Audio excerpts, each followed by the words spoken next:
Pemotongan hewan kurban di rumah pemotongan hewan Masjid Istiqlal telah dilakukan ba'da Isya tadi. Dan untuk mengetahui suasana di RPH Masjid Istiqlal malam hari ini, kita akan bergabung dengan koresponden Ruli Kurniawan yang saat ini berada di Kompleks Masjid Istiqlal di Jakarta.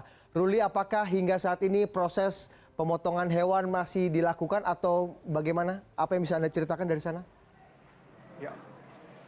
Ya, Budi dan juga pemirsa, sekarang saya berada di dalam rumah pemotongan hewan Masjid Istiqlal Jakarta, di mana nanti sesaat lagi pada pukul 19.30, tepatnya setelah melaksanakan sholat Isya berjamaah, akan dilakukan pemotongan hewan kurban di RPH Istiqlal ini. Dan nantinya 24 ekor sapi dan juga 16 kambing akan dipotong di sini. Yang ini juga adanya kerjasama antara panitia pemotongan hewan kurban Masjid Istiqlal Jakarta dengan rumah pemotongan hewan Cakung Pulau Gadung. Dan saat ini saya bisa menggambarkan bagaimana persiapan untuk pemotongan. Kita masih menunggu beberapa menit lagi, di mana meja-meja sudah mulai dipersiapkan di sini, di mana juga pisau dan juga alat kas sudah mulai juga dipersiapkan oleh panitia dari Masjid Istiqlal Jakarta. Juga para personil tukang potong dari rumah pemotongan hewan Cakung Pulau Gadung juga mulai bersiap-siap.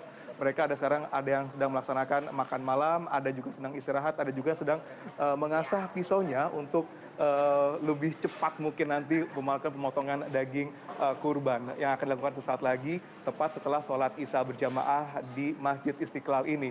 Dan kalau saya boleh katakan sedikit bahwa rumah potongan hewan di Masjid Istiqlal ini diklaim telah memenuhi standar kelayakan dan juga kebersihan.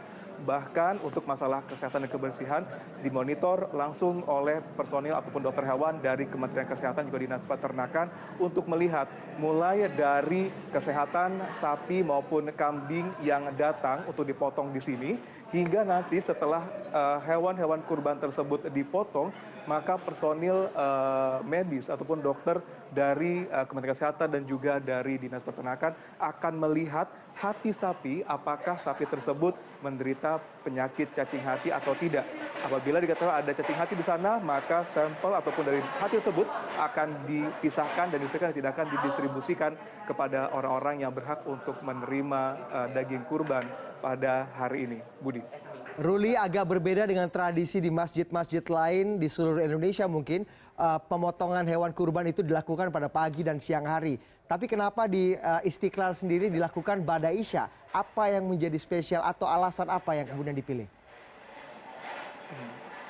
Ya, memang menurut dari panitia pemotongan hewan kurban Masjid Istiqlal, kenapa dipilih malam hari itu agar para tukang potong khususnya dari RPH Pulau Gadung dan Cakung ini mereka bisa lebih fokus untuk bekerja, karena sebagian dari mereka juga sejak pagi, siang dan sore hari mereka juga melakukan pemotongan di tempat lain, terutama di wilayah Bekasi dan juga Jakarta, dan juga agar sebagian lagi yang lain mereka bisa merayakan Hari Raya Idul Adha bersama keluarga mereka di rumah. Budi. Oke, Ruli, kapan jika malam hari ini hewan-hewan kurban kemudian akan disembelih dan dipotong, kapan rencananya daging kurban ini akan didistribusikan ke masjid-masjid di sekitar? Baik, masjid ini kan memang cukup berbeda dengan masjid-masjid lain, di mana di tempat lain mereka masih menggunakan sistem kupon, di mana di masjid ataupun tempat pemotongan hewan kurban tersebut mereka langsung menyalurkan daging kurban kepada tangan-tangan yang berhak untuk menerima daging kurban tersebut. Namun di Masjid Istiqlal cukup berbeda, di mana di sini tidak dilakukan sistem kupon atau tidak dilakukan adanya pembagian atau distribusi daging kurban langsung ke tangan orang yang berhak menerimanya, melainkan di Masjid Istiqlal sendiri mereka melakukan distribusi ke sejumlah musola dan masjid yang berada di beberapa kecamatan dan juga kelurahan di sekitar wilayah Jakarta Pusat.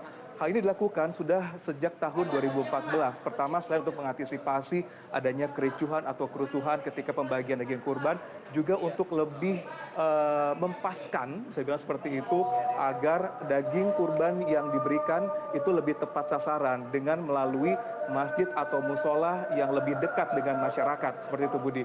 Dan nanti kalau saya boleh ceritakan sedikit cerita sedikit bagaimana prosesnya, di mana nanti sini akan dilakukan pemotongan.